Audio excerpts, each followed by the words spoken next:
today's stream. Hi, hello. Good morning, good evening.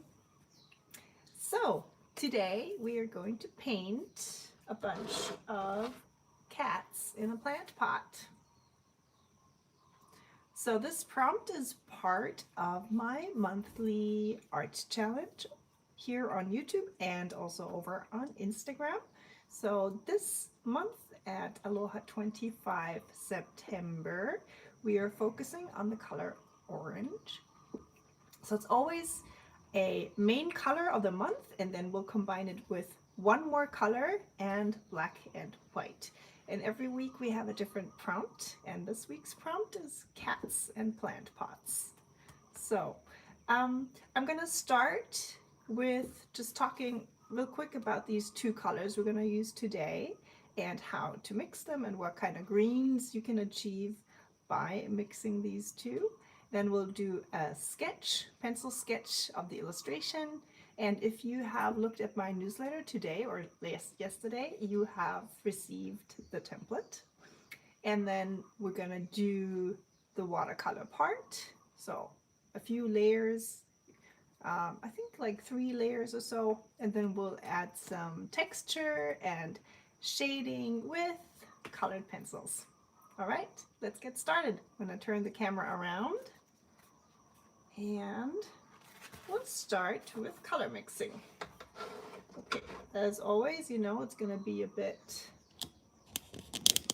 wobbly.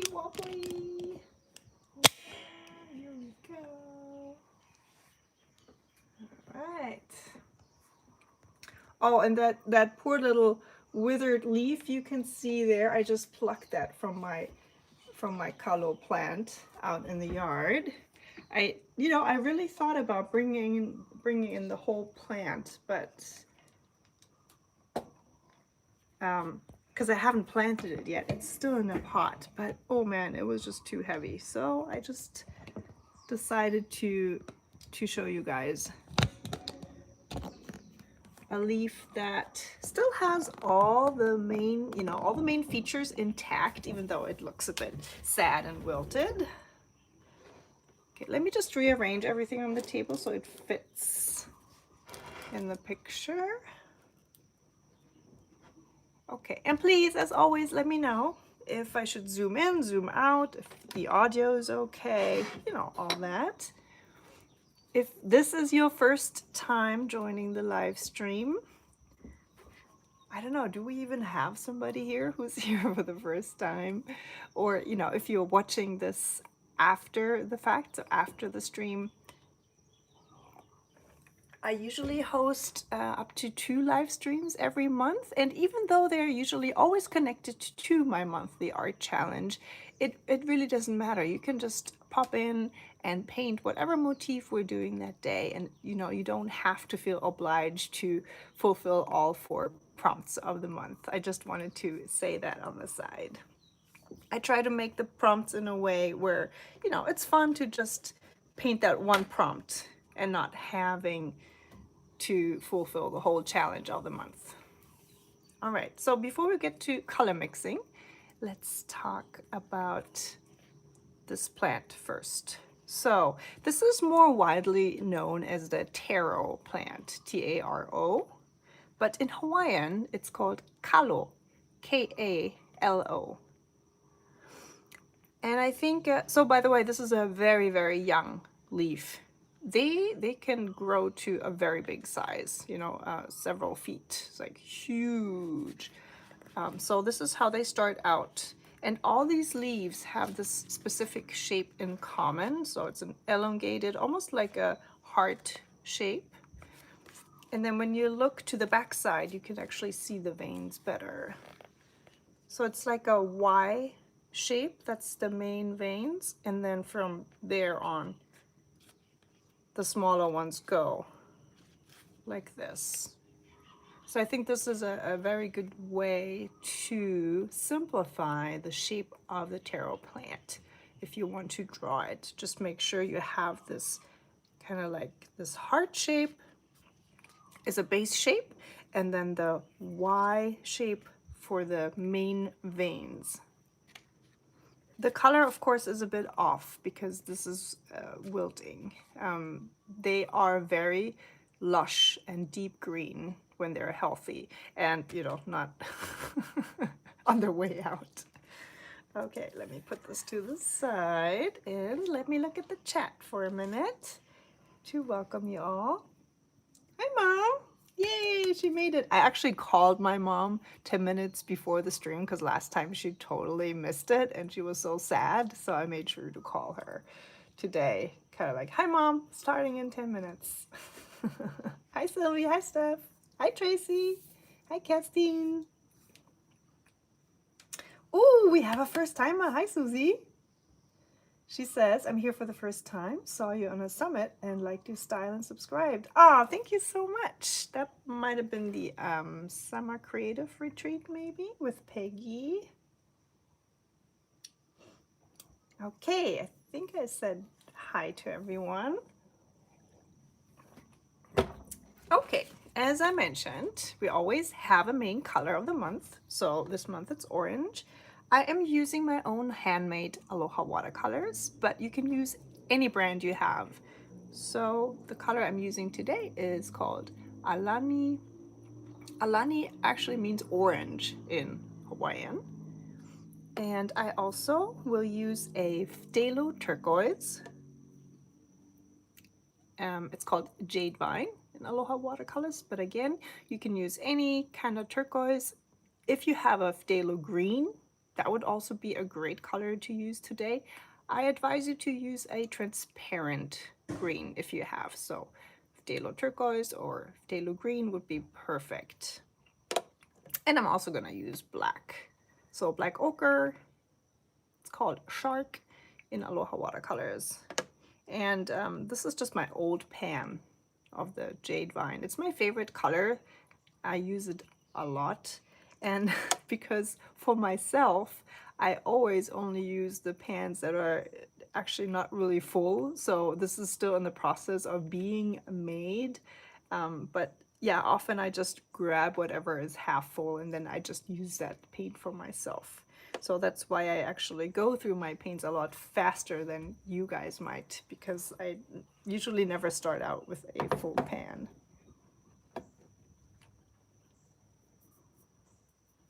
Okay, Sylvie says this orange looks so beautiful, so pumpkiny. Yeah, it is.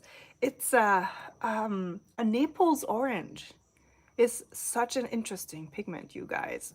So it is quite opaque and granulating too. Like it has a little bit of a granulation, which means you can see, you know, the pigment kernels on the paper for those of you who are not, who don't know what granulating means. I'm not sure if you can see it here.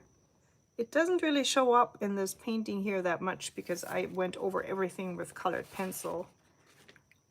But you might be able to see it here in this swatch. When you look to the lighter side, you can see,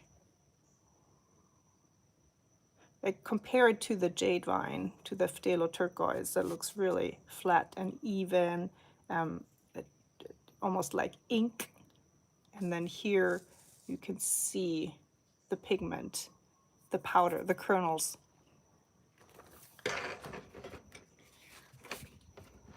All right. Okay, let's get started with, actually I don't need this right now. I'm gonna put this to the side.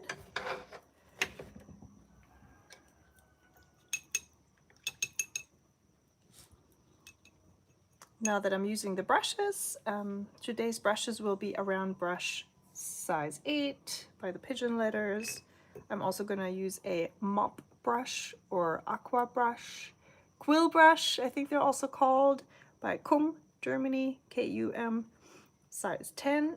And then for the smaller details, I have yet another brush, size 8, I believe. No, this is a size 6 by Shimoni Art in Switzerland.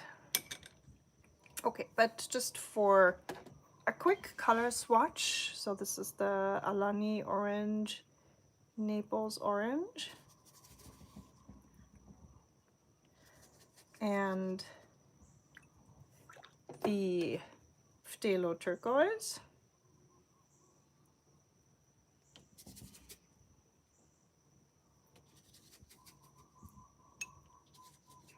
So I'm coming in from both sides, a lot of pigment on the left hand side and just a little pigment, lots of water from the other side, so I can see how the pigment disperses across the page.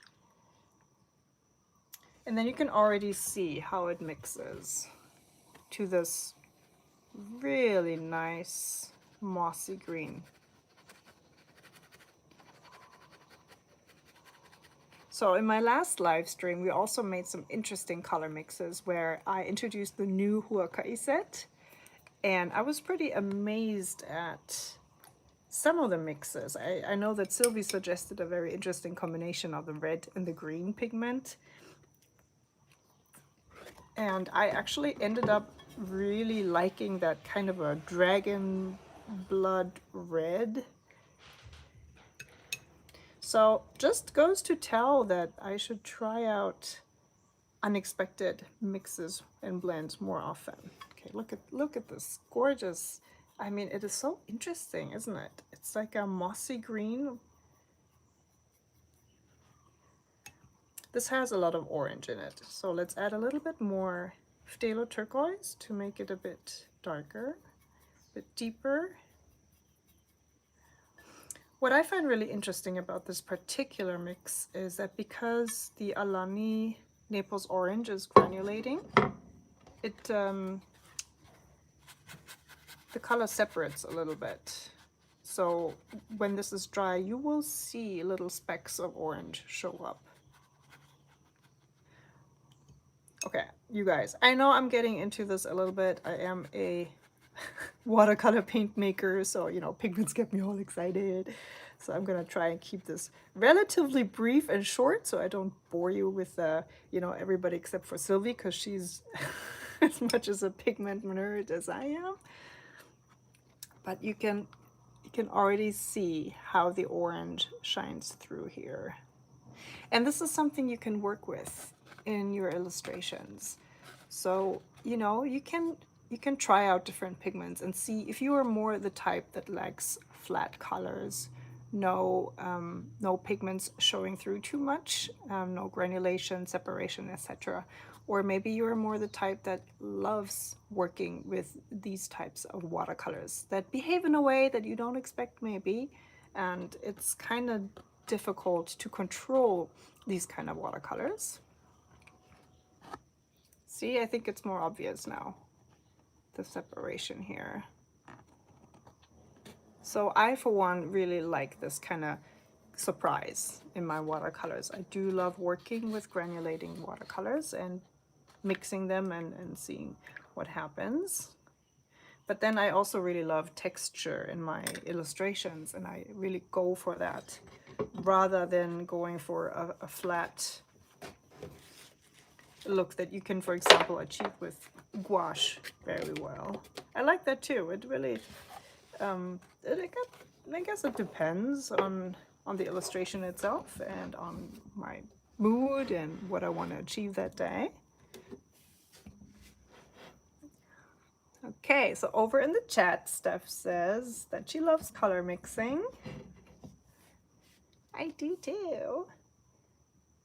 And hi, Carrie. Carrie says she already painted her cat. Ah, she's watching because she's always learning something from my videos. Well, I hope so. Thank you. That's so lovely. And Steph says, Susie, I was at the retreat too. Oh yeah, Peggy's retreat. Oh, sorry, Suze. Suze says the E in her name is silent. Okay, so yeah, I have to always teach people how to pronounce my name too. It's Keiko. So depending on which country you're in, my name gets transformed into new names. So I've been Keiko and Kiko and, you know, all sorts of cute. I call them my nicknames. I'm good with all of them. But yeah, it is pronounced Keiko. Let's get started with our sketch. Just realized I do not have a pencil right here, but I have everything close by. So let's see what we have. I have this sketch. This is the Pilot Color Eno. It's an erasable sketching erasable colored pencil for sketching, mechanical pencil. But I'm not sure if it's gonna show up enough for you guys to see. So let's see if that works. Okay, let's start with an oval for our pot. That hardly shows up, doesn't it?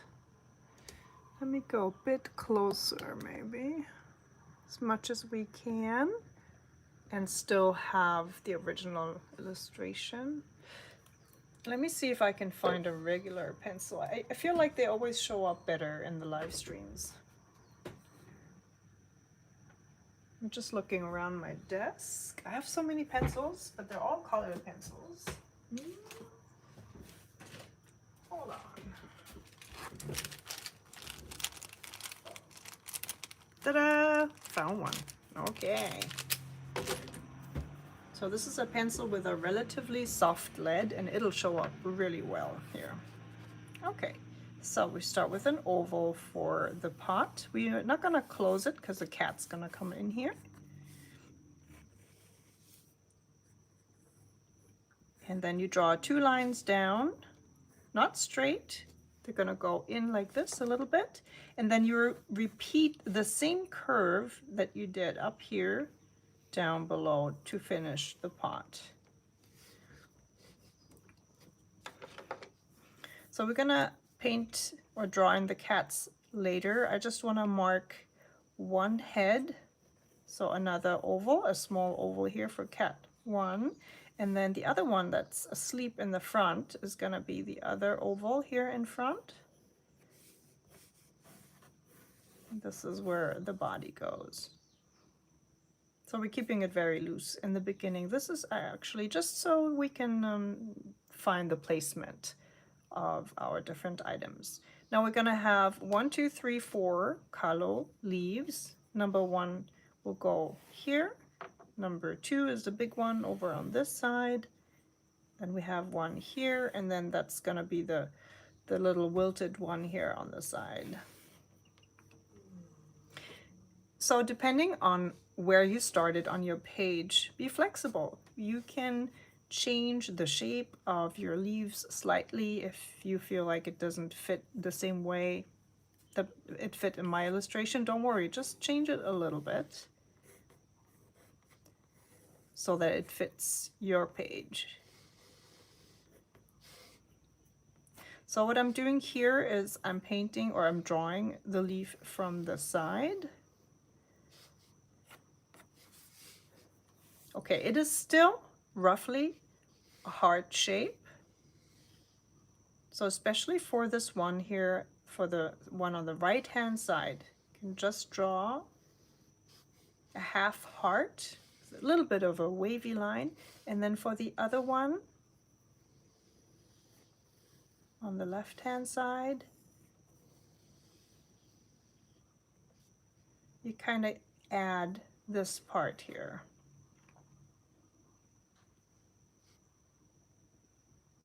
And if you like, you can draw in the veins. Imagine that they all converge in this point here, like here. So you start from drawing from the edge of the leaf to that converging point or focal point within the leaf. So what I mean is you're not just gonna do parallel lines, right, in this leaf. So you want an organic shape. And that's why it all goes into this point here. And then we have a similar situation on this part of the leaf where the focal point is here, and then you all lines go towards this point.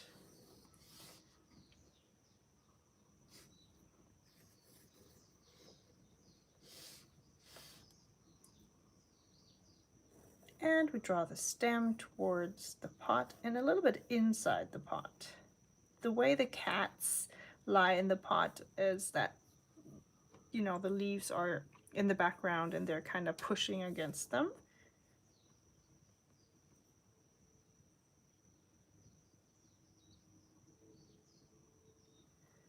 Okay, who says they didn't even notice that second cat? Oh, Steph. Yeah, there's a second cat. Look, it's Makai.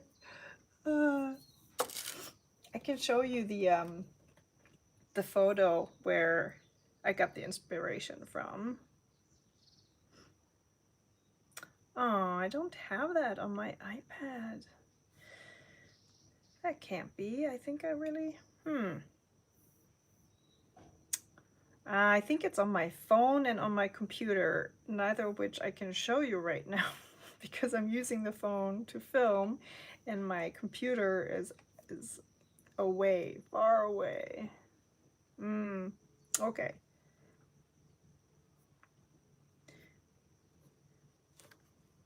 Well, if you're interested in seeing the reference photo, you can just check out the newsletter that I sent this morning and yesterday, and I'm gonna leave a link down below in the description box in case you haven't received it yet and you're having fun with this live stream and you want to keep up to date,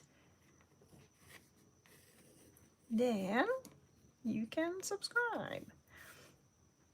All right, next leaf is going to be our heart shape, so we're gonna have the view full on, and I want to have it so that the ear of one cat overlaps. That's a big ear, the leaf, so bear that in mind. But again, feel free to change this whole illustration so that you like it, that it fits your style. This is kind of just like a nudge, an idea, maybe something to just get you started. I also want to mention that this is kind of like it's like an intermediate illustration. This is not per se easy, so if it doesn't turn out the way you want it to, or you know, you expected it to, don't get frustrated. This is, as I said, not something I would do with a beginner class, but as I know a lot of you have been drawing and painting for a while now and have also participated in my streams.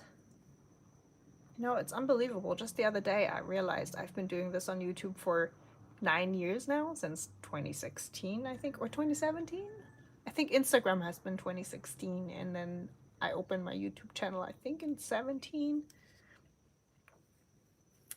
But I only started with the live streams, maybe, when did I start, you guys? Maybe 2 years ago?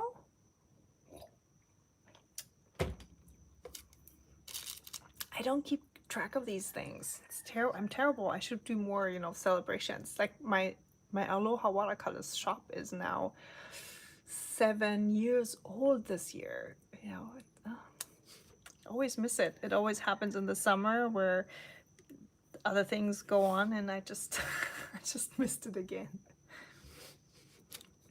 All right, so we have our basic leaf shapes, and let's draw in the veins on this leaf. So remember, we have this poor little guy here. So from this point of the leaf, you go down towards the center a little bit and draw a little dot, and that's where the veins converge.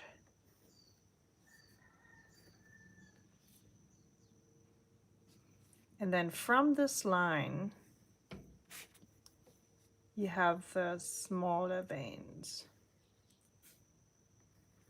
like this, and then they continue down the center vein. Same over here.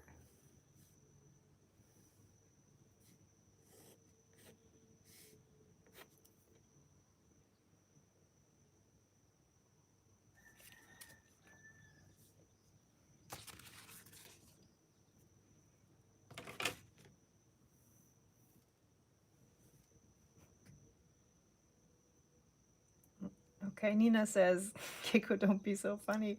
What did I say? I don't even know what I said.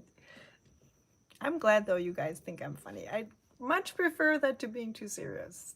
Honestly, I mean this is all about having fun and having a good time, coming together, sitting down and drawing and painting. Okay, Tracy says, Tracy is Arctic Tern.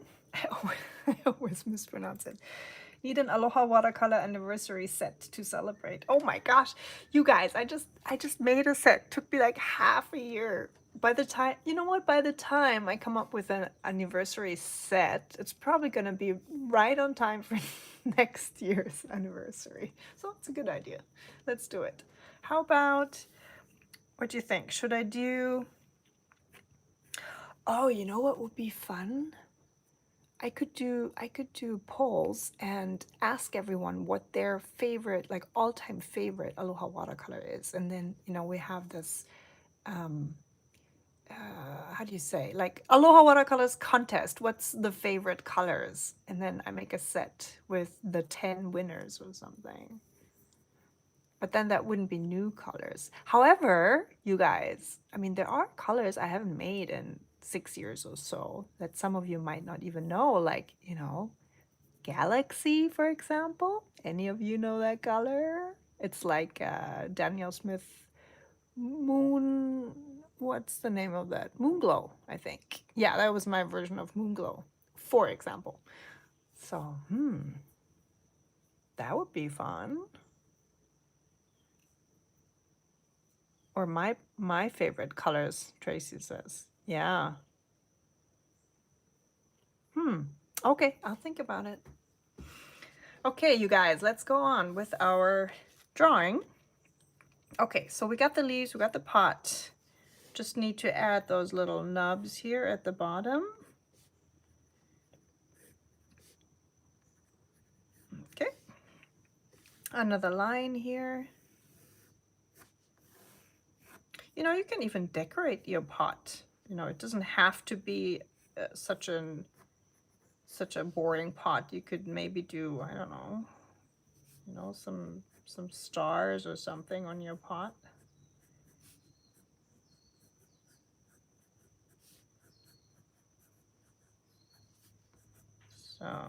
So who of you has cats at home? I know that Tracy has cats.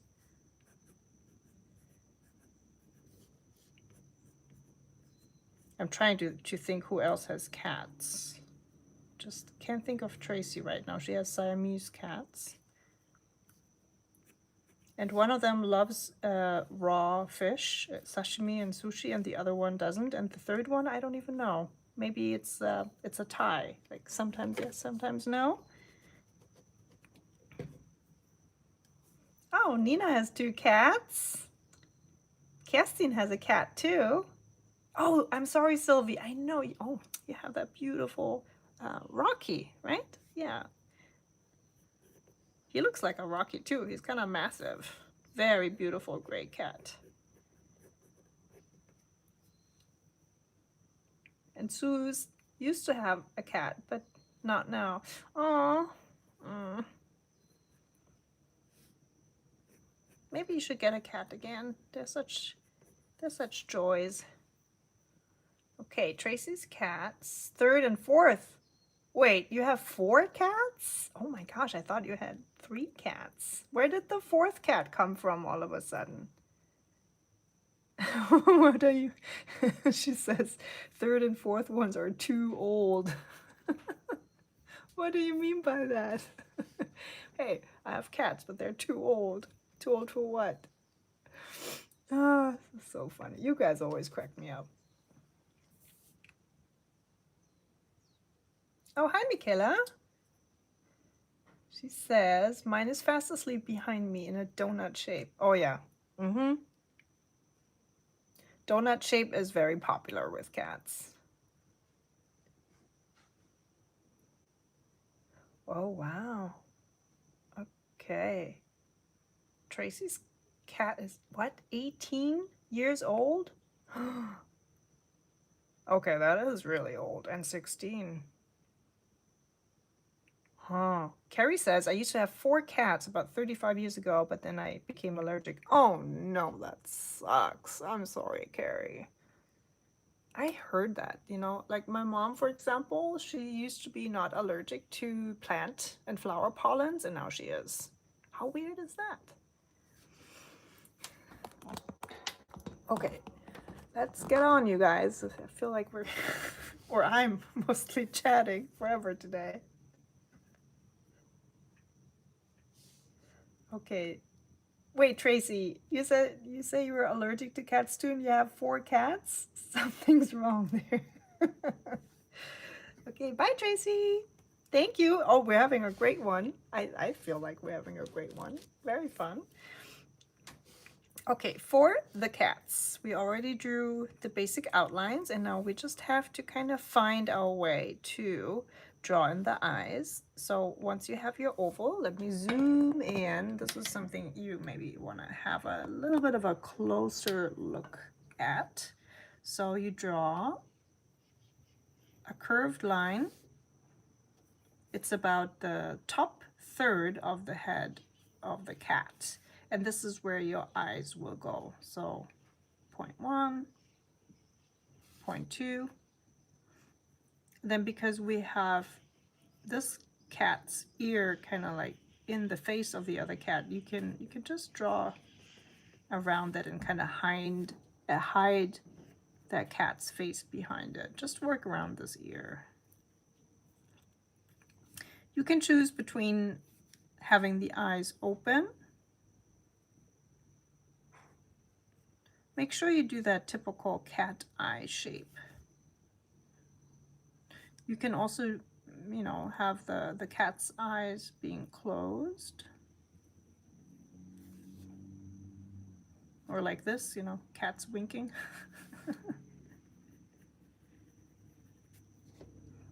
Leave it, yeah, let's leave it, that's cute. Let's do winky eye cat. And then the cat in front, again, curved line at the top third of your head. If you need that other help line, you can do another curved line here at the center. And now you can place everything across along this line. So the nose goes here, the mouth down here, and again you could do cat's eye open or closed. So in my case, cat's eyes are closed.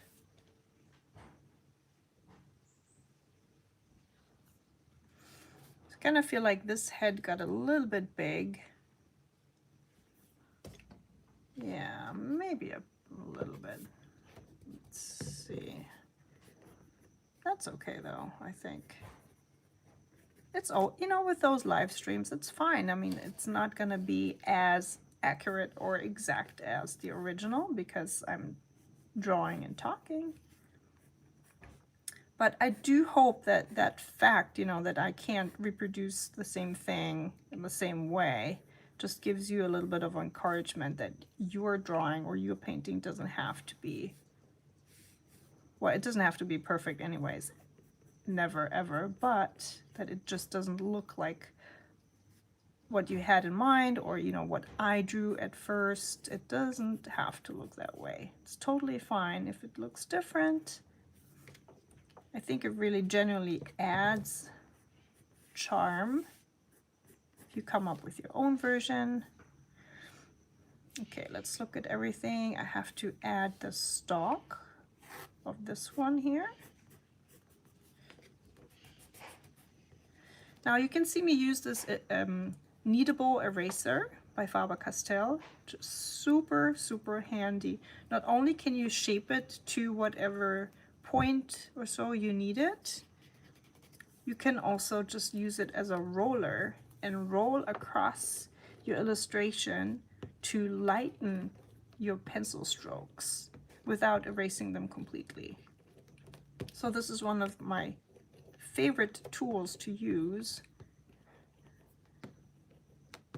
And it seriously is not the prettiest eraser, especially once, you know, the pencil marks show up in the eraser, but who cares? Also, these come in other fun colors. I saw that over in Germany when I went last time. I think blue and red, I think. Yeah, and I bought a few of those, and of course I gave them away as gifts. Always happens. Okay, I'm gonna zoom out again, you guys, and we're gonna start with the first layer of watercolor. What time is it? Oh, wow, already 9:40.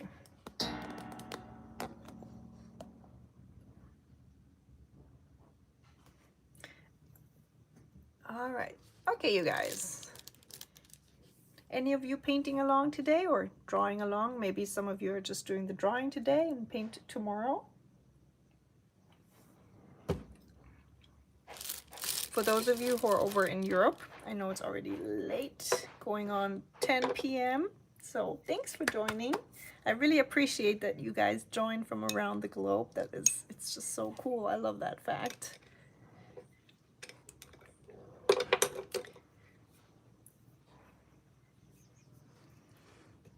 Okay.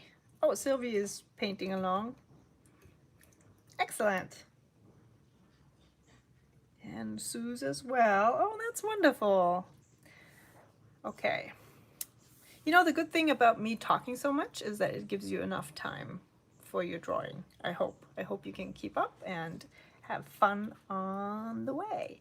So we're gonna start with laying down some water on our leaves. I'm using my big mop brush, size 10. You can use a round brush for this. Really doesn't have to be this type of brush. It does not matter. I like this one. I really do love these types of brushes in general, the quill brushes or mop brushes, because they hold a lot of water and you can cover a big area quickly. So sometimes with watercolor you want to work fast, and I do try to avoid those types of techniques in my live streams. I think it's too stressful. So I always try and come up with illustrations where we can chat, we can answer some questions, and you know, don't have to stress through the whole thing. Like a good example for having to paint quickly are like loose landscapes, for example. Or anything that has like ombre gradients, for example, and you have to blend and mix colors quickly.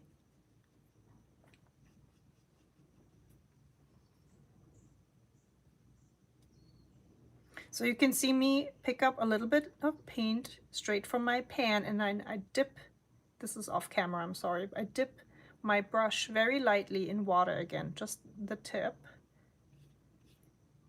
Instead of doing that, that's kind of like the lazy way to do it. You can also just use a ceramic paint palette and mix, you know, grab your paint from the pan, mix it on the palette, add water to the palette until you have the right consistency. And in this case, we want a very light wash as our first layer for the leaves.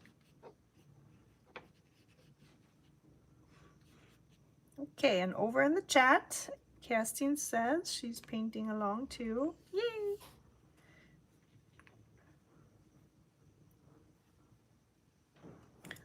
All right, for the little wilted leaf here on the side, I'm actually gonna add a little bit of orange to indicate that this leaf is not as fresh anymore.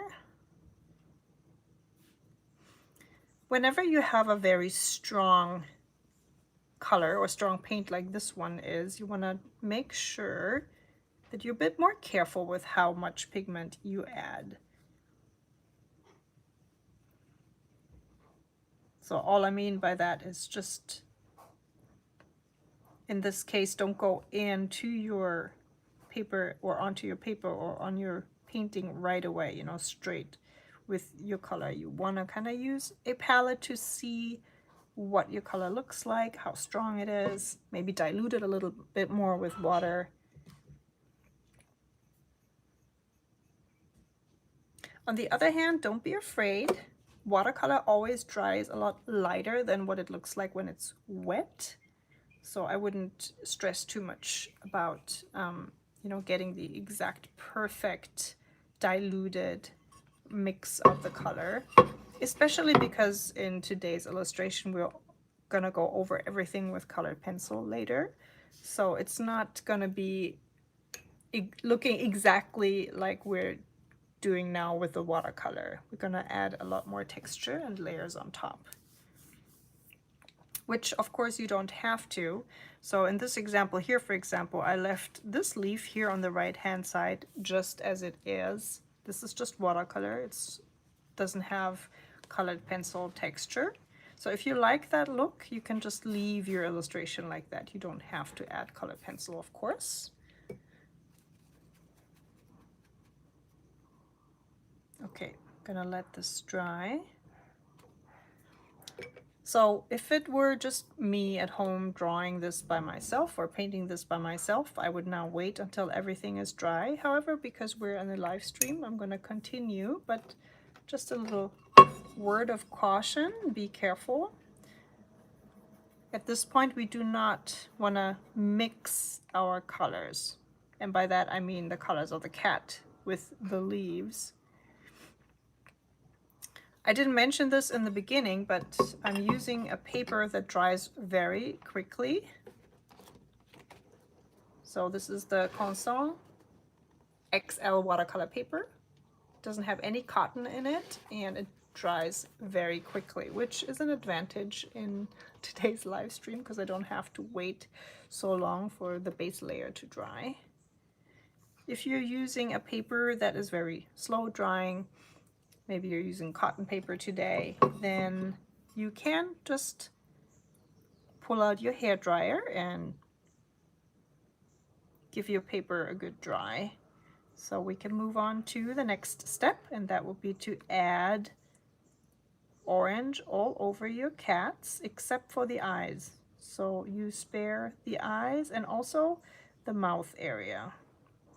And I switched to my size 8 round brush that has a very pointy tip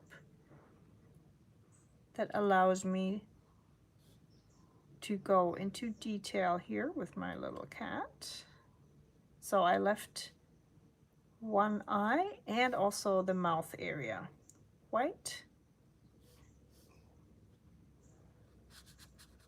but then liberally applying that diluted orange to the whole body of the cat here and the other cat in the foreground. The one that Steph didn't see. So, you know, there is a funny story though, because these are our cats, Mr. Coffee's and my cats. And Makai, the little cat in the foreground, he has this tendency to disappear into a room and just find a spot that is so difficult to spot.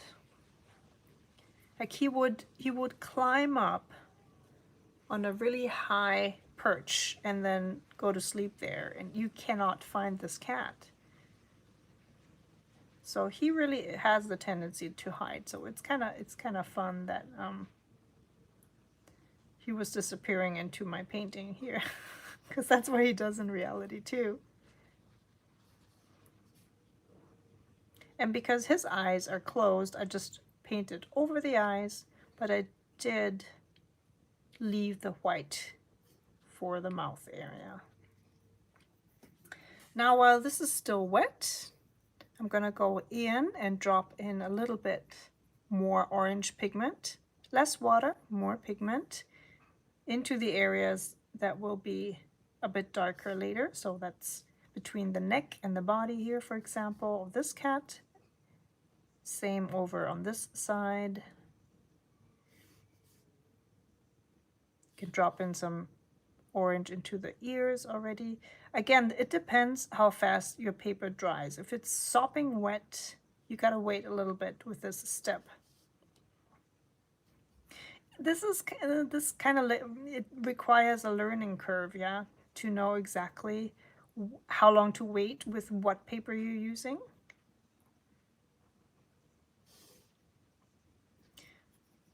But my paper is at the perfect stage. It's a little moist, so that when I drop in a more concentrated version of my paint, meaning more pigment, less water, it spreads a little bit, but not too much. So this is how I can indicate the stripes, the tiger stripes of these cats. Yeah, this was just kind of lucky. So today's temperature, the humidity, everything just plays into, excuse me, sorry, being able to add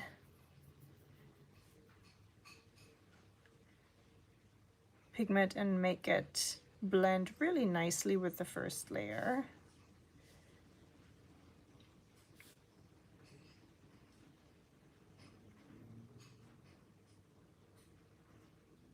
So how is this step going for you guys?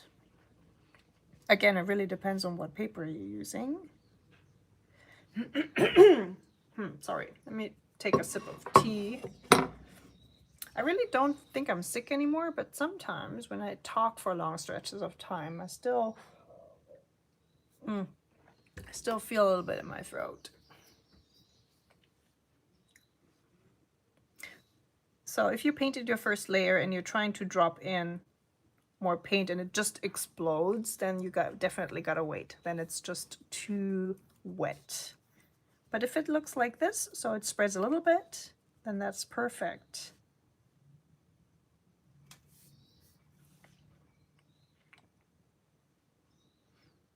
Okay, I think we're gonna be just perfect with this part for now. Sylvie says, I use my bigger semicolon sketchbook. Oh yeah, that dries quickly. Semicolon is a German brand and they make journals, so it's actually not watercolor books. And the pages are super high quality. I think they make them in Sweden or something. It's super good paper, but it's very thin, so it does dry very quickly.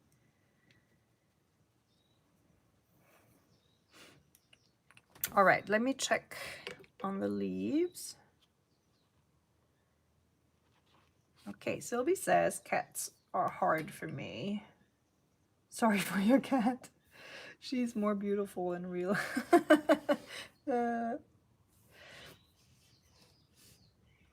You know, it's interesting with animals in general. I think animals are difficult, but only because we feel like they have to look a certain way. Maybe that could be it. But I think as soon as you let go of that certain way something has to look, then it's going to be easier to accept whatever the outcome is. And then I think you'll also get better more quickly, maybe, because I don't know. I don't want to sound too preachy here, right? Because, but let me just show you my wonky cats in case you missed that story the other day. Where is that sketchbook? There it is. So when I came up with this illustration, you know, I always start with doing some really fast sketches. So look at the wonkiness of this this cat, and then these, you know, they look like they're actually look like they're scared, hiding in the pot. But honestly, you know, what's right about these cats are the basic shapes, you know, the placement of the ears, the shape of the head, the shape of the eyes. That's the most important thing. Okay, this really doesn't look like a cat much, but again, it's just the practice time. So I'd say if you really love cats and you want to learn how to paint them, I think simplifying them is the first step. So this is simplified, but it's a bit more detailed. But you can really start with very simple shapes and then get into more and more detail. And because cats have such distinct shapes with their oval faces and then the pointy ears and the beautiful eyes, I think it is actually easy to get started, but only if you really simplify the shapes and you focus more on the shapes than the details. So I think the leaves are pretty dry. I'm moving my paper so I can see if there's still a sheen of water, but yeah, it's looking pretty good. I'm gonna try and come in with another layer of watercolor. So as you can see, I already have quite a few mixes. So this here is a mix of the phtalo turquoise and the orange.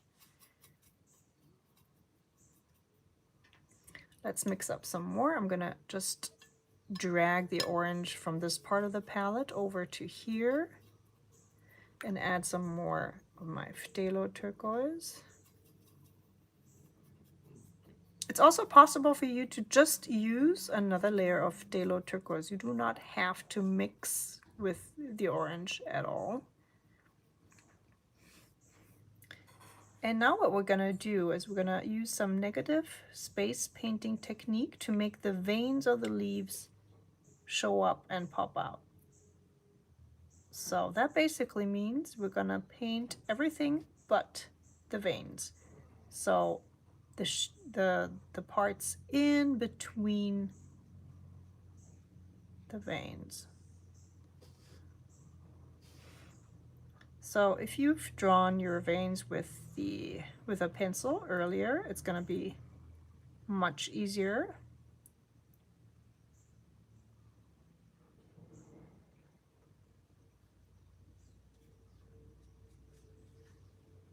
So I hope this makes sense to you. So a lot of plants that I paint use this technique to indicate that the veins of the plant are actually lighter than the rest of the plant, or the rest of the leaf, I should say.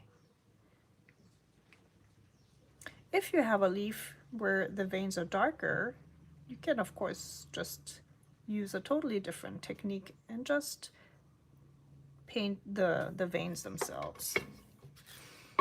But, you know, look at this leaf.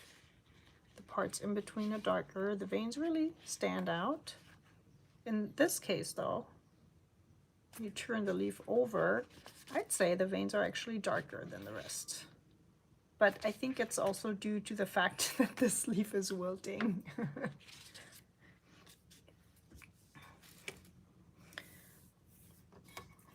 And on top of everything, you can make your own choice, of course. Just because we are painting a leaf or a plant that exists in real life doesn't mean that we have to depict it one-to-one. You know, we do have some artistic freedom.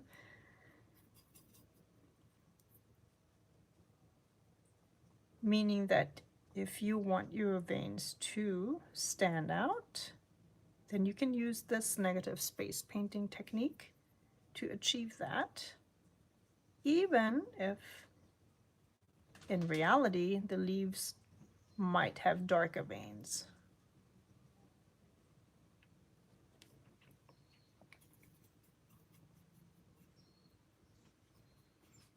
Okay, over in the chat, Nina says, Sylvia, I find cats hard too. Hey, Marina. Hey.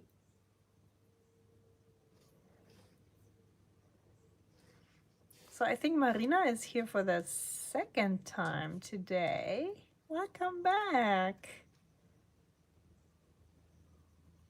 Yeah, I know how you feel. I know that it seems like we're such a tight-knit group, and it might be a bit awkward to come in as a newcomer, but it really isn't that way. Really, really, please don't feel that way. You're super welcome. And I know that some of the others already follow you, probably longer than I have, so Don't think about it at all. Just, you know, drop in, drop out. It's all good. Everybody's very welcoming here, that's for sure. Okay, what you can see me do here now is I'm dropping in more pigment while this part of the leaf is still wet. I like to create different variations of color within my leaves. And just as a little side note, if you make here the inside or the center part of the plant or the leaf, sorry, darker, it'll appear that it curves a little bit. You know, the darker parts of the leaves or the leaf, the darker part of the leaf here in the center will recede more into the background. So it's gonna create the illusion that the leaf is like, it's not flat, you know, it's a bit, it's more like this. Help me with the word. Can't remember the word. Folded, but not folded all the way. It's like an open book, half open book.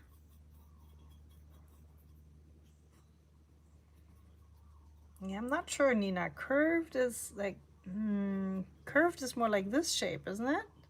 Not straight, but curved. But as long as you guys know what I mean, you know, we're all good. As a non-native speaker, I do find myself often in these situations where I know exactly what I want to say, but I just can't remember the word. Which, to be honest, you guys, it happens to me in my mother tongue too, so no excuses here, right? I find myself back in Germany and trying to explain things and coming up with the English word, but not with the German word. It's terrible. I think if you're stuck with speaking in two languages a lot, then these things happen.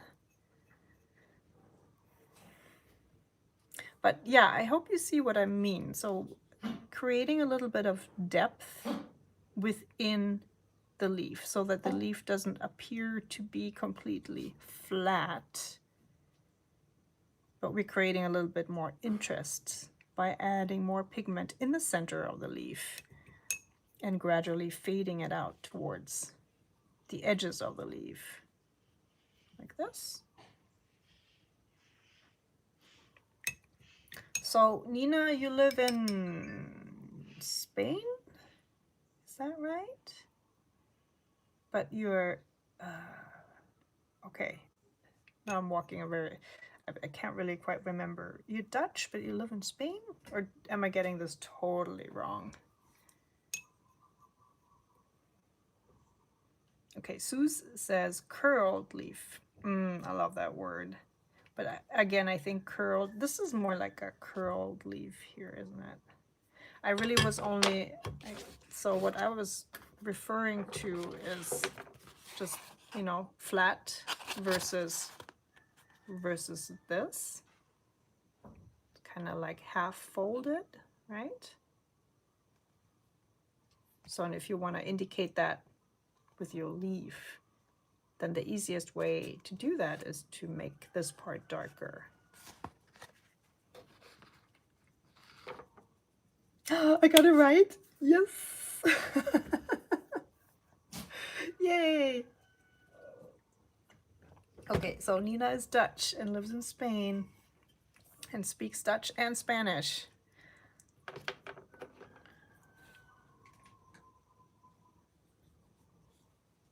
So you know what I'm talking about, I'm sure. You probably speak German too, don't you, Nina? I mean, most Dutch people I meet speak German as well, and English, of course, and like all the languages. You guys are so amazing. I love that we're still trying to come up with the right word for this. Sylvie says bent.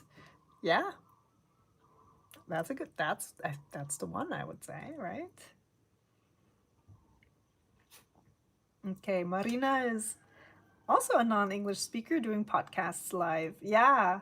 Oh, what's your first language? Marina, is it Italian or Spanish, maybe? Just judging from the name.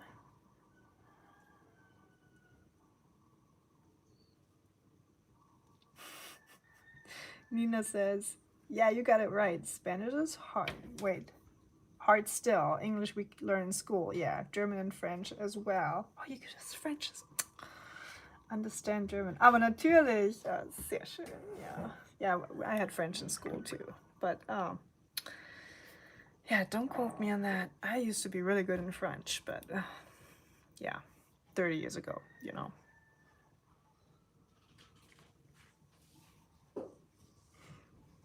So we got this leaf done. I really, really like how this turned out. Much more than in my first painting.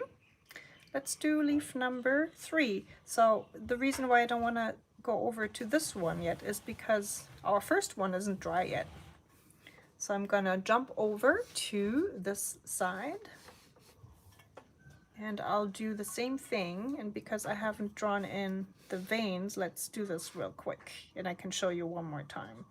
So from this point here, go down a little bit, draw in a tiny point, draw it up to one corner, up to the other, and from there you add the veins going. Hold on, this looks wrong. Apologies, it has to be like this because we're going towards the tip of the leaf.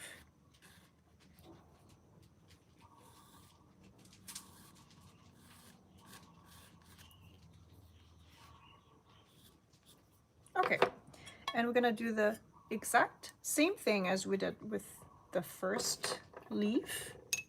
Just add a little bit more of the phtalo turquoise.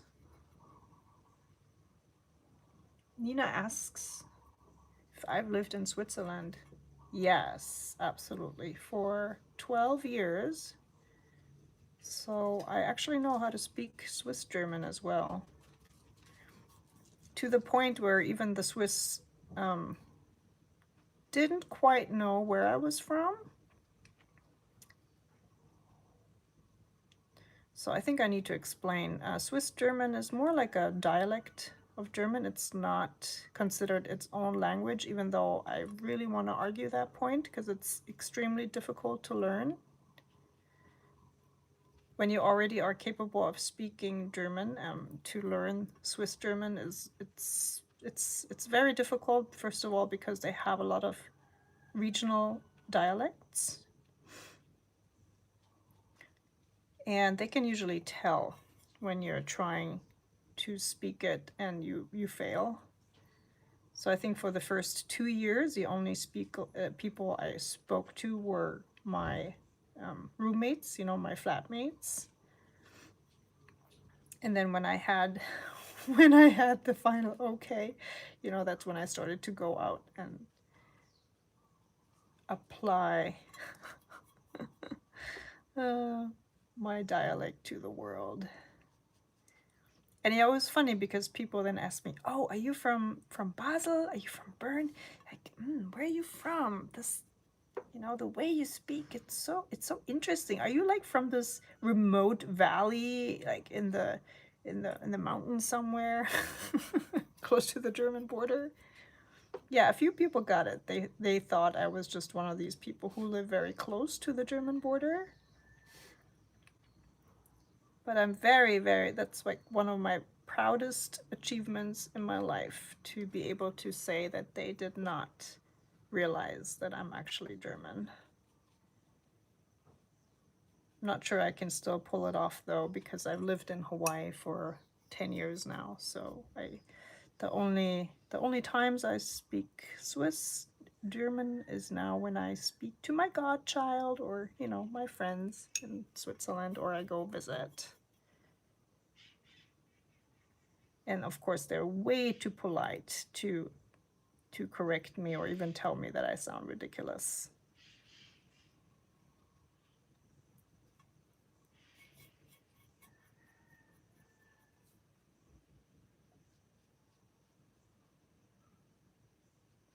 So Nina asks, it's really that different? Yeah, it truly is. Honestly, Nina, it is a little bit like Dutch and German.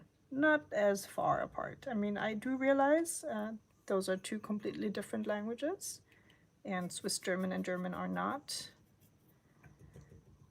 But the pronunciation is so different that when you go to Switzerland the first time and you speak German, you really think like you're not you're not listening to German. It sounds very different.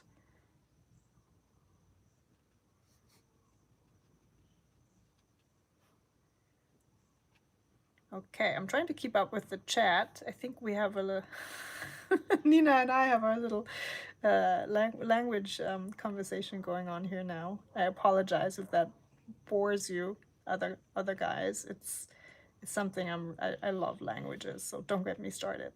Do not get me started. I will talk about nothing else. Steph is Dutch on my mom's side. Oh, how fun! English Dutch speaking family of my Oma and Opa. Yeah, I speak English but now decided to learn Dutch on my own. Yes, yes. That is so cool. And Steph is from Canada, by the way. Not that that matters, but again, a little bit a different way to speak English. That's yeah, Belgium and Dutch. Belgium, Dutch, and Dutch. I think that's a good example. Yeah. Maybe even more so. Think of a very remote region in Belgium, like the countryside, where they almost developed their own little dialect.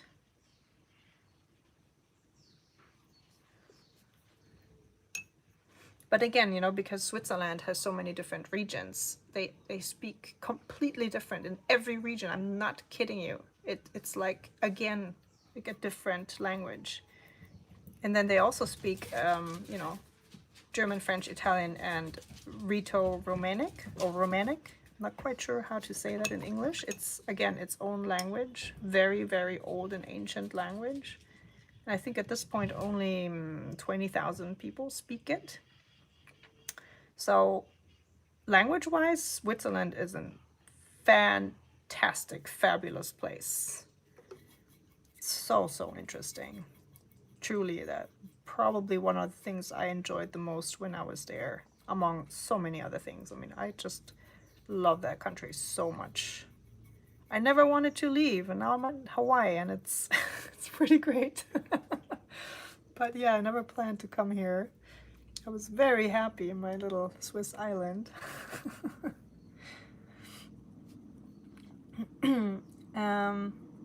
Nina asks, English and American. No, that's too close. Very close. So it is really, truly further apart. You know what you can do? Just, why don't I post something in my stories later on Instagram? Just for comparison, you know, a Swiss speaker and like a German maybe or something.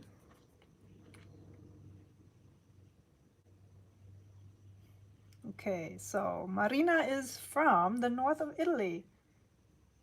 Is that true? Oh, did you say? Hold on.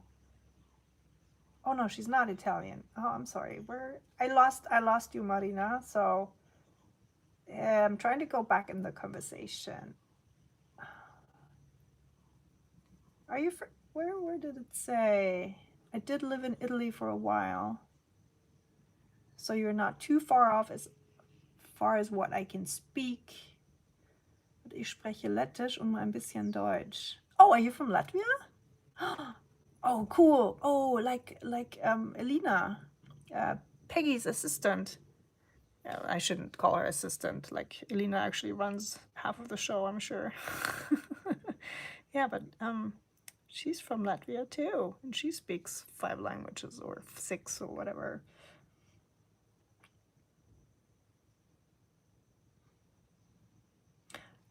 Apologies, you guys, that I switch so much between the chat and what we're painting and within the chat. But yeah, our conversation is going really well today.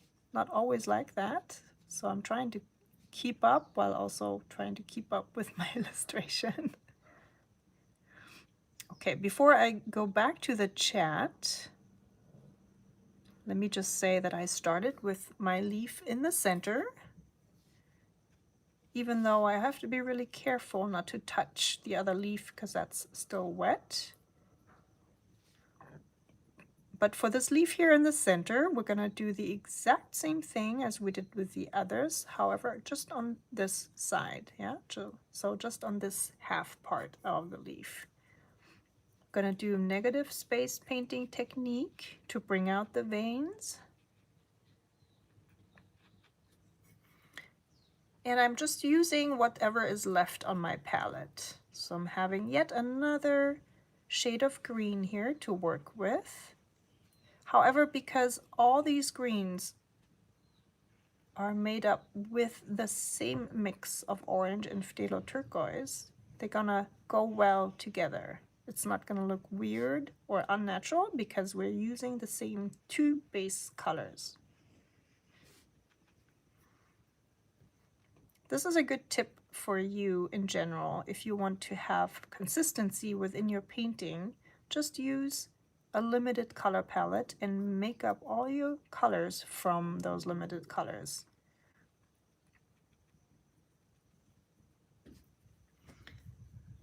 And again, to indicate that we're going deeper into the leaf here, I'm going to drop in a bit more pigment to make those parts darker. Here towards the center. Make sure your paper is still wet when you do that, so that everything mixes and blends nicely.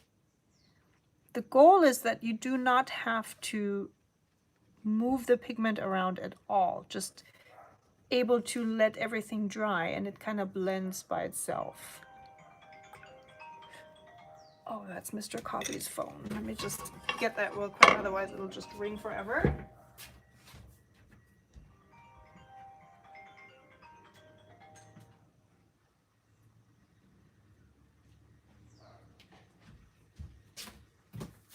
Okay, I'm back. Let's look at the chat while this dries.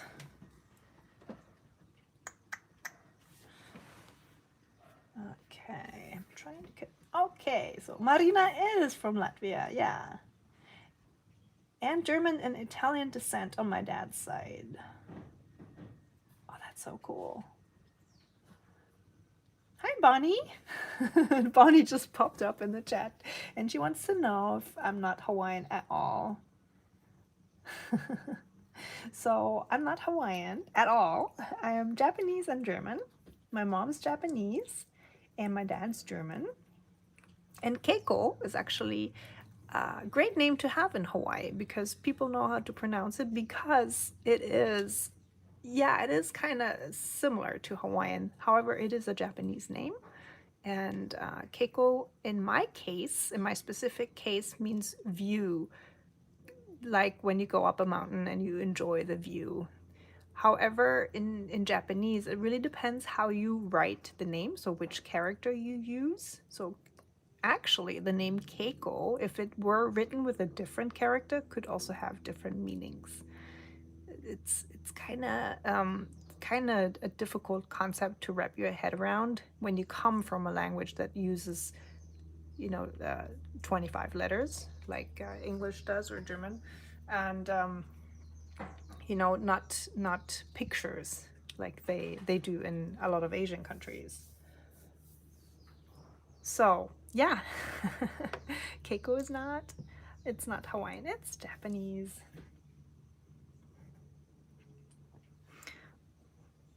Okay, so let's paint the pot next. And for the pot, I'm going to use orange.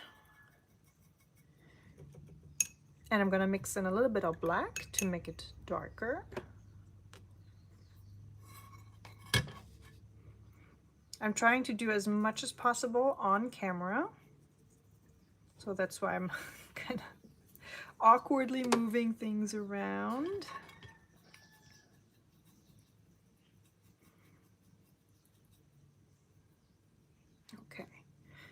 And please feel free to use another color. I know that the challenge really tries to focus on just one plus, you know, one plus color, like one main color, in this case orange, and then another color. But I kind of want you to really have fun. And if you feel too constricted by using only 2 colors, you know, then you can make your pot blue or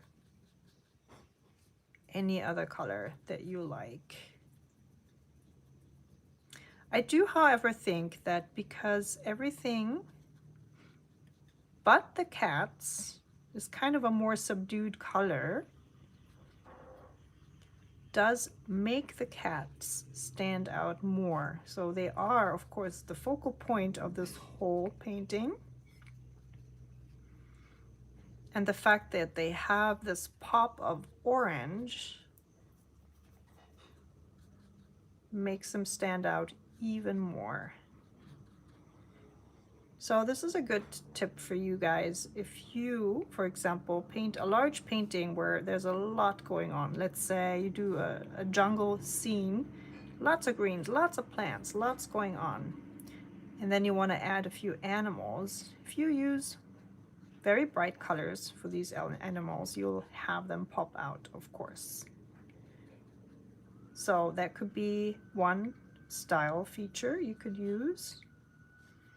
On the other hand, if you wanted to be really mysterious, then your animals could have a similar color to the foliage and kind of disappear into the jungle or into the background that you're painting.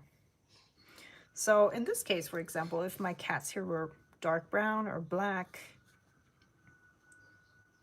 it would be more like a hide and seek type of painting. But of course, this month's color is orange, so I figured this is a good color to give to the cats, especially because my own cats are orange, even though we also have a cat that's black. And he is actually the cat that loves to sit the most on my things, let me tell you. If I were to put this down somewhere, he would sit on it. He would come right away. Preferably when the paint is still wet. That would be his absolute favorite.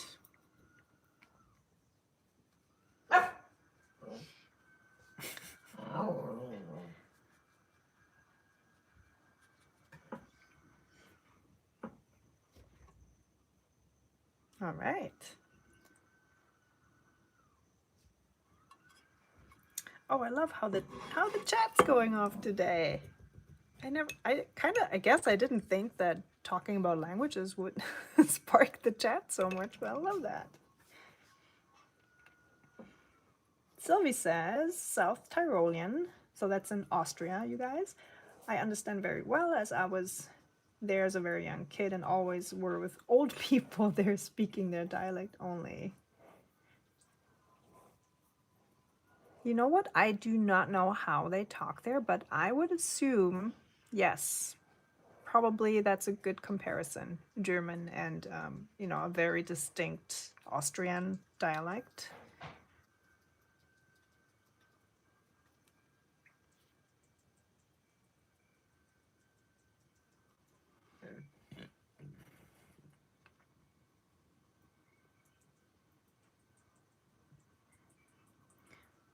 Okay, and Suze says the indigenous language of my country uses the same vowels as Japanese. Majority here speak English though. Ooh, where are you from?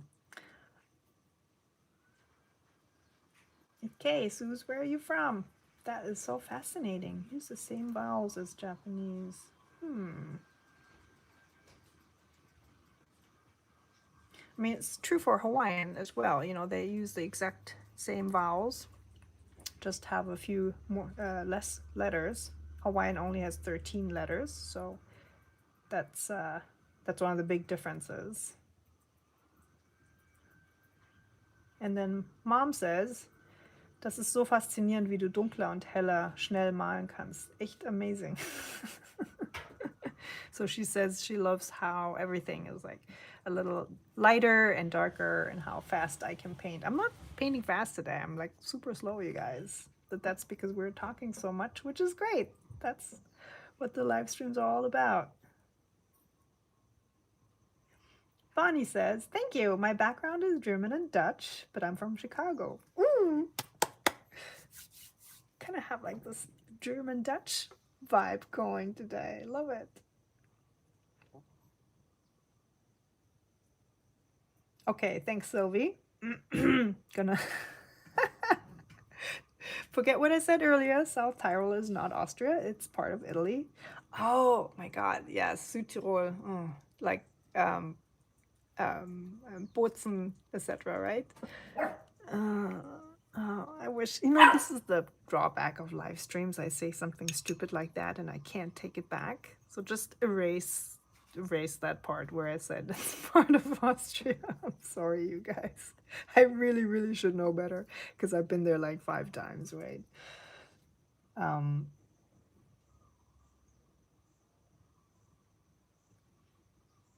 Maybe not 5 times, like twice, I think. Yeah, and I remember talking like a lot of Italian there though. So yeah, even more reason I should know. Okay, let's change subjects. This is very embarrassing. Oh, New Zealand, Aotearoa, yeah, absolutely, and also like very close to Hawaiian. Oh, that's so fun! Wow, it's really early for you, Suze, isn't it? I mean, it's tomorrow morning, Tuesday, 7 a.m. or so, right? So thank you for joining. That's really sweet. I spent 3 months in New Zealand and it changed my life. Back in 2008. That's when I decided to leave my university academic career and become a photographer. So, and New Zealand helped me with that decision. Long story, but I'm very, very grateful to New Zealand for the part it played in that decision to, well, basically, yeah, become an artist and not sit around in university writing papers, which is totally fine if people do that. That's not what I'm saying, but I think for me personally, for myself, I'm really grateful that I made this big step to go away from that idea to have a academic job and really just focus on art.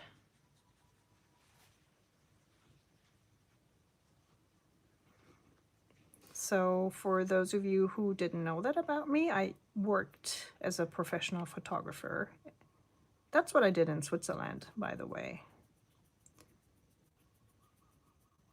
So I should say a commercial photographer, not, I didn't do photography as an art for gallery or anything.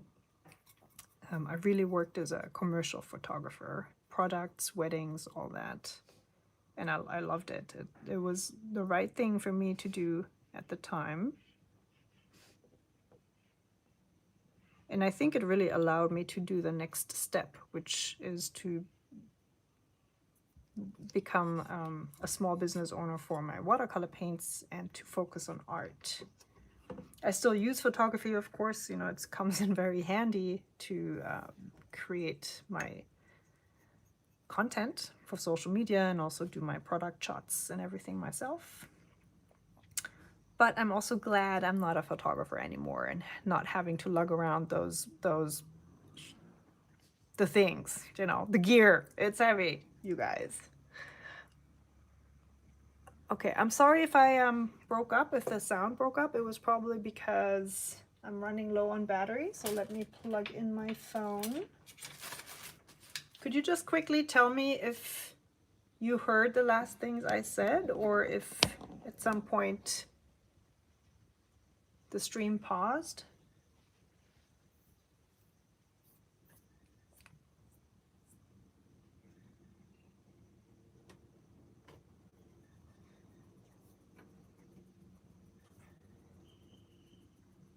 Okay, thanks, Sylvie.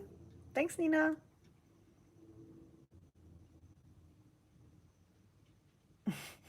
Suze wants to know if I had difficulties pronouncing Te Reo Maori.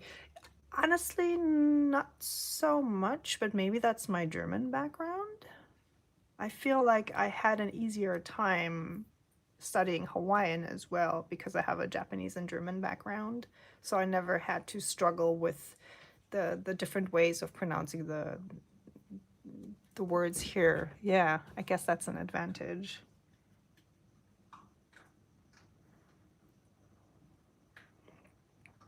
All right, I have my phone plugged back in, and we have the base layers of our watercolors done.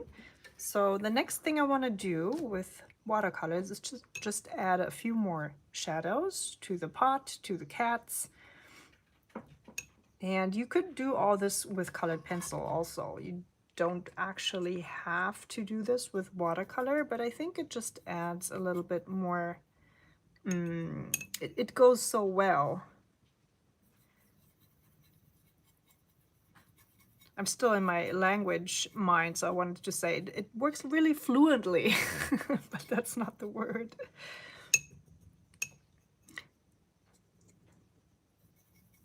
But I think you know what I mean. It vibes really well with the watercolor we already painted. So here at the bottom side of the pot, add a little bit of a darker color. In this case, I mixed orange with black. And don't worry about the harsh lines. We're gonna work with these in a second. Add another line here.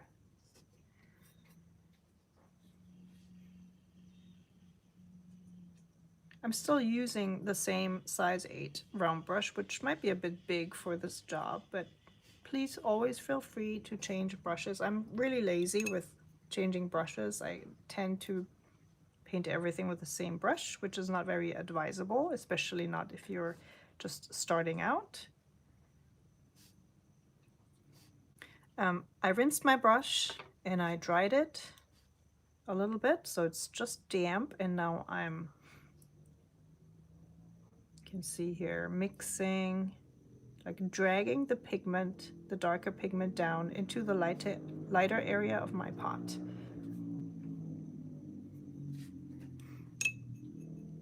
Picking up a little bit more paint, and then I'm painting the left side of my pot. This indicates that the light source is coming from the top right, which means it casts a shadow, or the pot lid casts a shadow here on the right hand side. Also means that all the leaves have a shadow on the left side. So in this case, the bottom side of the stalk here on the left. Then this would be in the shade here as well. And not only because the light source comes from this side, but also because this leaf is curled and it just is darker here on the inside of the leaf.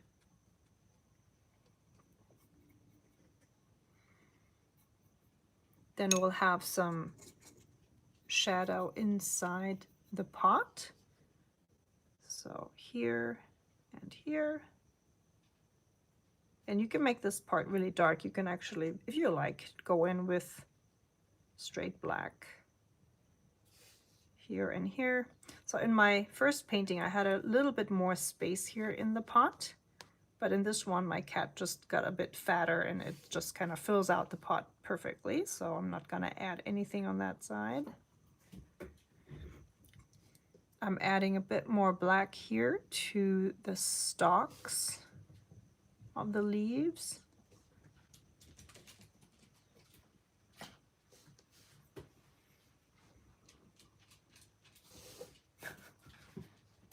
Hi, Kia. Hi. Are you hungry? Yeah. Oh, hi, Leo. Okay, I got 2 dogs here now looking at me with cute puppy eyes. I think they're hungry. Okay, let's add a little bit more black or dark color here while the paper is still wet. And here at the bottom, 1, 2, 3. All right. I will switch to my smaller brush now. Size 6. Love this one because it's so pointy. It's a very sharp point. Just using this to smooth out my color blobs a little more.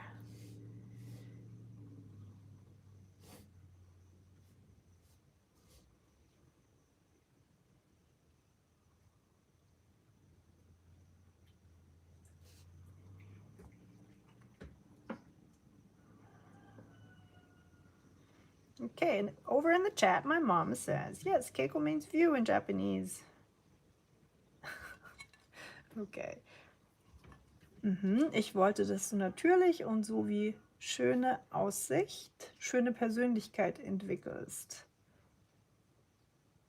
Das habe ich mir als deine Mama von Herzen gewünscht. Aw. So she says that she did not necessarily mean view, like for my name, view as in view across nature. It was more meant to developing a personality with a good view, or like a naturally beautiful view. It's hard to explain. This is actually true for a lot of names in Japanese, that they have a kind of a deep meaning behind it. Some names are more simple, you know, some people are called snow or something else, a flower. Same in Hawaiian, by the way. But yeah, sometimes the meanings are really deep and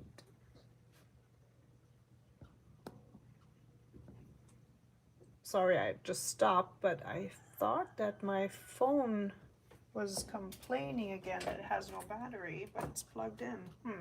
Okay.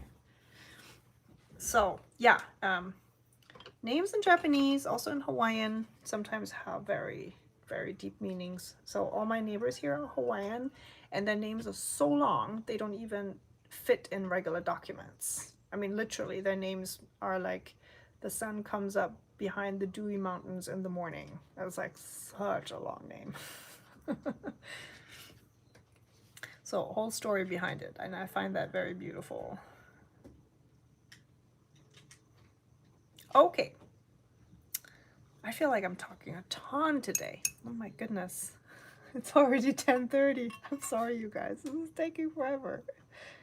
Taking forever. But the good thing is, you know, these streams are always recorded, so you can just excuse yourself anytime. Just disappear and watch it later, or not watch it later. Just, you know, leave, go get some sleep. I'm not mad. I get it. Okay, so I have a very diluted version of my phthalo turquoise and orange, and I painted in these veins here. I'm also going to do the same over on this leaf. Just follow your pencil lines.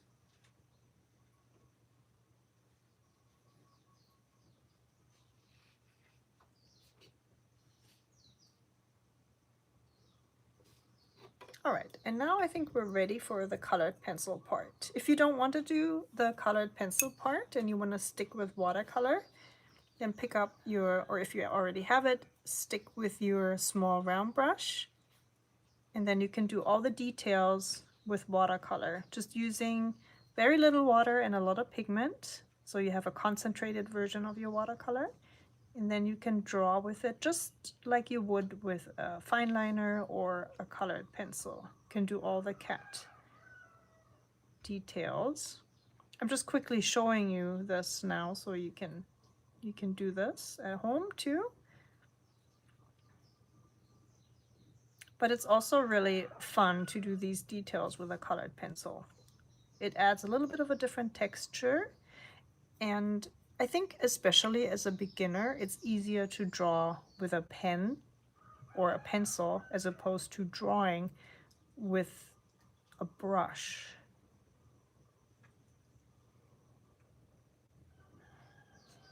Okay, I'm gonna switch to my colored pencil now. So I couldn't really find a orange colored pencil. I have this Prismacolor Vermillion, which is kind of like a reddish, darker, almost looks like red. Yeah, it's a very reddish, dark orange.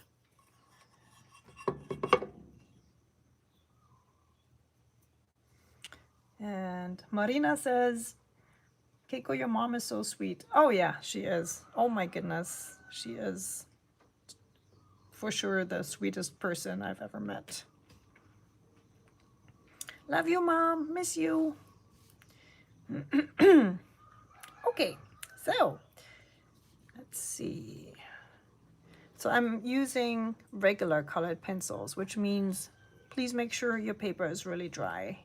If you start going into your drawing with a colored pencil, a regular colored pencil, not a water-soluble or watercolor pencil, it's gonna tear up your paper if your paper is still wet.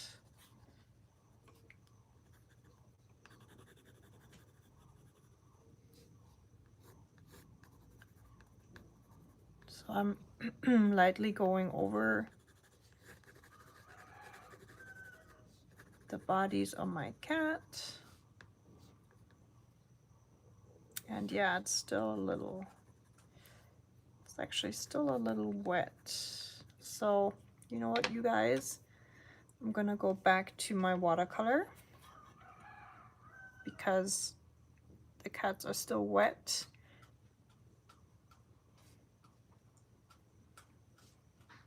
I don't want my paper to tear.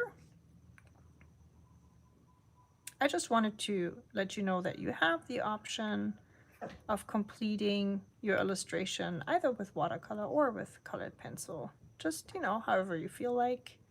It's easier for you today. What do you feel like doing?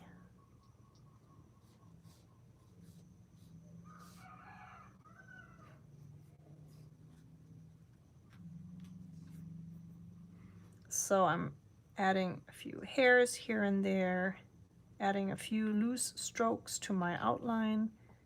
I prefer having my outlines not too clean. I like doing little dots, little tiny lines for my outlines rather than having very clean monolines. But that's really a matter of preference. You can do your lines however way you want. Okay, let's try the colored pencil again for the eyes. This is a very dark indigo, Caran d'Ache Luminance. But you can use any colored pencil. You could use a dark brown, black, whatever you have at hand. Something dark. Yeah, that works.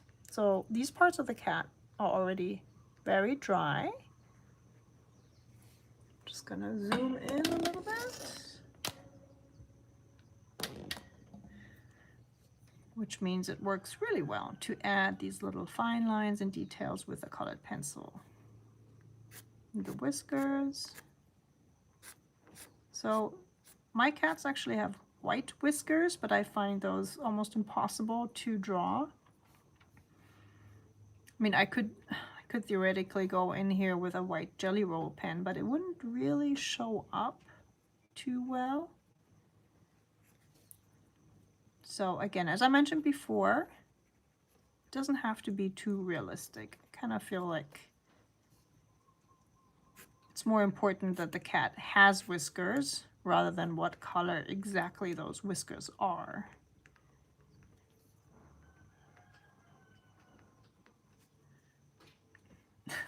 like his expression. It's like, huh? What do you want? Let me sleep.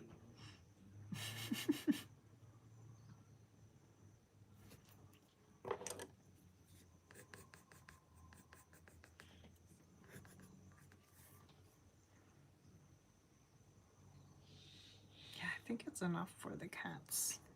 I don't want to overwork it. We're already working small scale here with the cats. So yeah, I think that's enough. Going over a few of the shadows on my pot.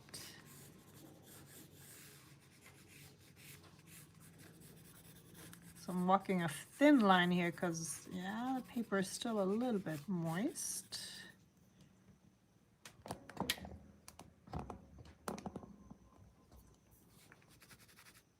I think I'm going to leave this alone. It's too moist still.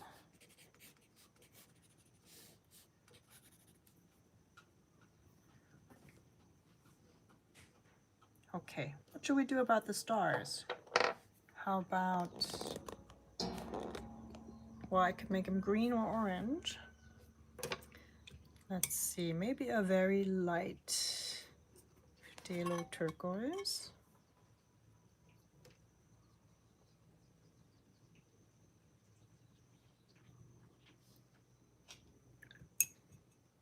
Or is orange better?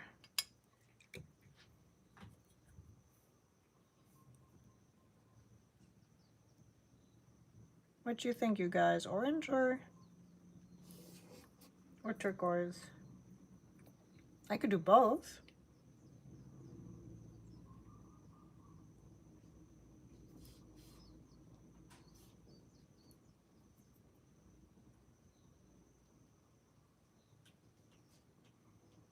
Sylvie says orange. Carrie says orange. Okay. So we'll have orange and one teal.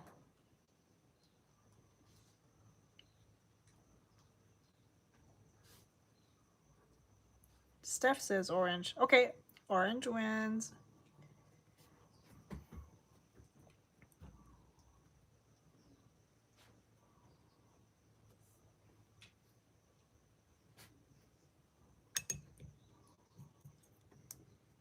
Okay, I'm gonna zoom out a little bit again.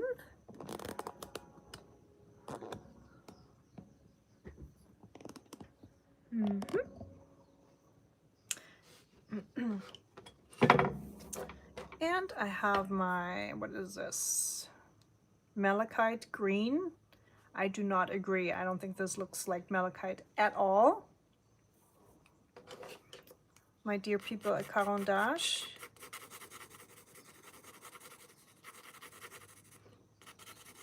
So malachite for me is a totally different color, but maybe it is because I actually made a malachite from a real malachite pigment. And I do believe that these natural rocks come in different shades of that color. So I'm sure there is a malachite out there that is kind of dark like that. Yeah, but I think for me, that would be more like a dark teal. Like a dark cobalt teal, for example. But it's all good. Just grab whatever teal color or turquoise colored pencil you have and add a little bit of texture to your leaves if you want to. You don't have to.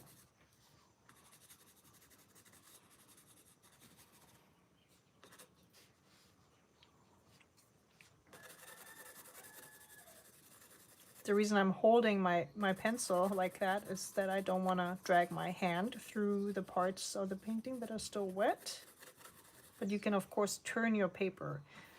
So I'm not turning the paper so that it's easier for you to see what I'm doing. But you at home, please turn your paper to whichever angle is best for you. Makes it easiest for you.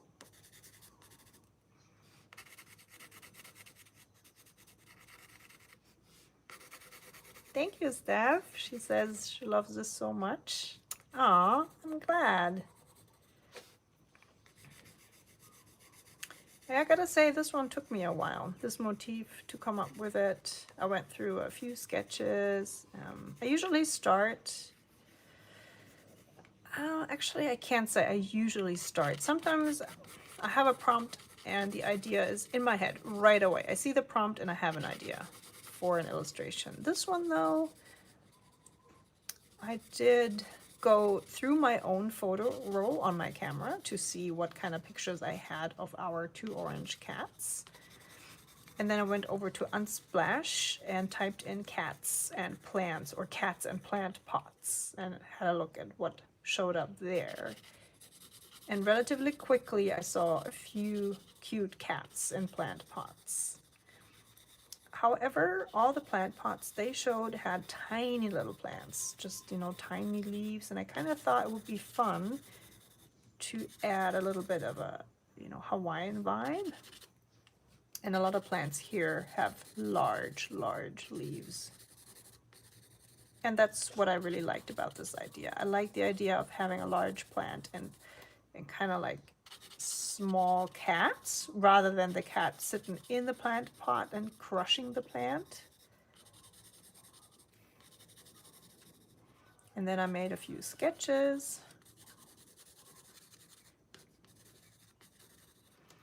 And I actually documented the whole process over on my Instagram. So Instagram, Aloha Watercolors. The highlight is called Aloha 25 September. And I did film and record the whole process of me trying to find the motif and sketching those motifs, changing them to where I finally come up with large leaves and small cats. So if you're interested at all to watch this process, you can do so. But it's quite long. I think it's, all in all, it's probably 30 minutes or so. It's a whole video.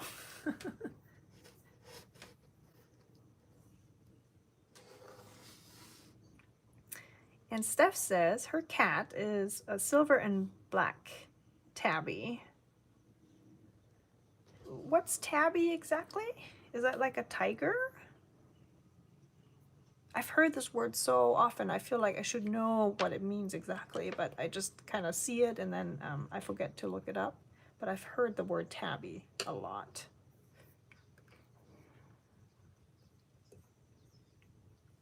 It's a cute word too, tabby cat. It sounds so playful. Okay, last but not least, I'm gonna add a bit of shadow here at the bottom. Oh, this is very green. Let's add a little bit of black to that. And if you like, you can leave the background white. It's totally fine. Or you can add a light wash of orange. Just, you know, in between the leaves. Another way to have started this whole illustration would have been to add a wash of very, very light orange as a base layer to the whole page. That's actually how I start a lot of my illustrations. I don't start on the white page, but I already have a wash of a base color on there. But I think it's also really a matter of choice and style, how you like your illustrations. But just as a little tip, if you want to try that in the future, it's a good way to start. You know, tackling the blank page, you just add a wash of one color first. Just make sure it's a very thin wash, very diluted.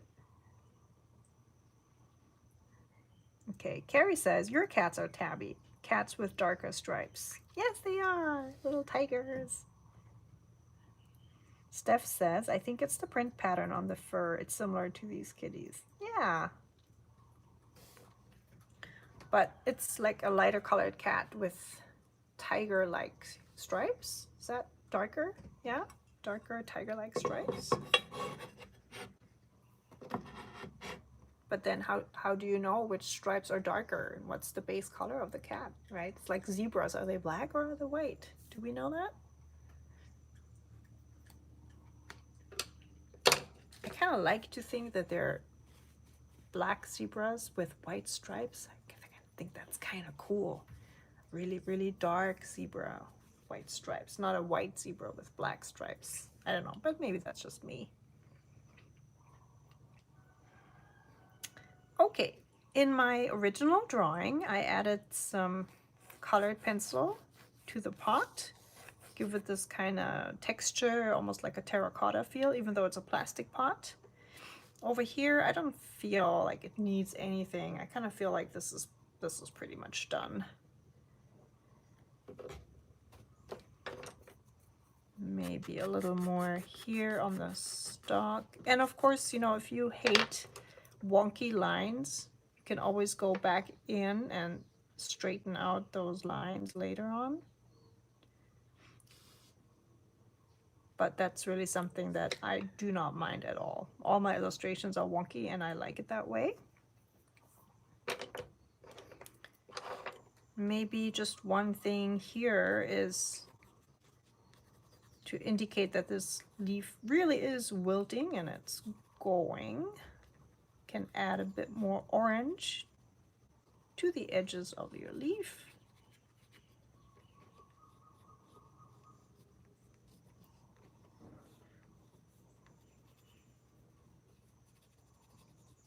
All right. Okay. And Sue says today's pot looks more like a ceramic pot. Absolutely, yeah, doesn't it? I agree. Ceramic pot with little stars. Okay, I'm gonna get up, stand up, and look at my paintings from up here. I'd say it's done. Yeah, I'm quite happy with it. So you guys tell me, which one do you like better? Do you like the first one better or the one I made today? I can't quite decide. I think actually the cats are even more charming in this one, and you can see the second cat better. Over here it really disappears. I think I do like the shape of the leaves better in the first one, especially this one. It's more elegant and it's more distinctive. You know, it stands out more. Here it's almost like a big blob of leaves. So I could go in with my color pencil and maybe reinforce this outline a little more to make it pop and stand out more.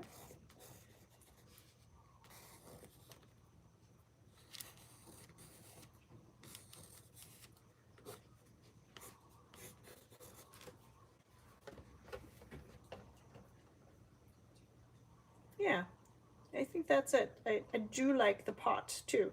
So the cats and the pot in this one, and then the leaves over on this side, I'd say. if I had to judge my paintings.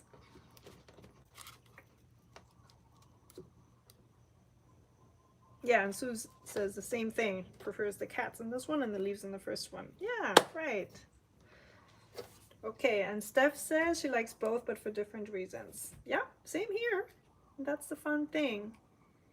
And I always encourage people to paint the same motif more than once. Maybe not in like 2 consecutive days like I did, but you know, it's really fun to repaint something maybe a year after or so, and then see the difference and hopefully some progress too. Okay, you guys, thank you so much. This was really fun. I had a great time chatting about languages and all the other things. And I love how this community is just so happy together. And, you know, I really enjoy our live sessions. The next session will be next week, and I believe it's going to be another Monday again. And we're going to draw some food packaging. So I did a little while back, I made a drawing of this rice cracker bag here, and coincidentally it already has some colors we could use. So next week I'm not quite sure what we're gonna do. I feel like you know, it's always good to have watercolors as a base, but you know, it's always possible to do something else as well. You know, I don't always have to use watercolors. For example, I love using brush pens as first layer and then going over it with neocolors and colored pencils. So if you like, you can leave me a comment here in the video down below and have maybe some ideas or suggestions what materials you would like to use. We could also do gouache, for example. Gouache also goes really well for food packaging. So if you have specific wishes, or you know, if there's a material you'd like to use, then feel free to leave me a comment. The only thing I can't really work with or have no experience are alcohol markers and acrylics. Haven't really tried those things, but a lot of the other art materials I've already tried or love working with, aka brush pens and color pencils, neocolors, crayons, and gouache. Hi, Kale. You hungry too? Okay. You guys, I gotta go. The dogs are hungry. Thank you so much for joining today. Yes. Yes, KO. KO thanks you too. Puppy thanks you too. And I'll see you guys hopefully next week in the next live stream. All right. Aloha. Bye. Cheers. Okay, KO. Just one more minute. I can't get to the stop button. Oh, that's so funny. Okay, I have to take my phone out of the holder.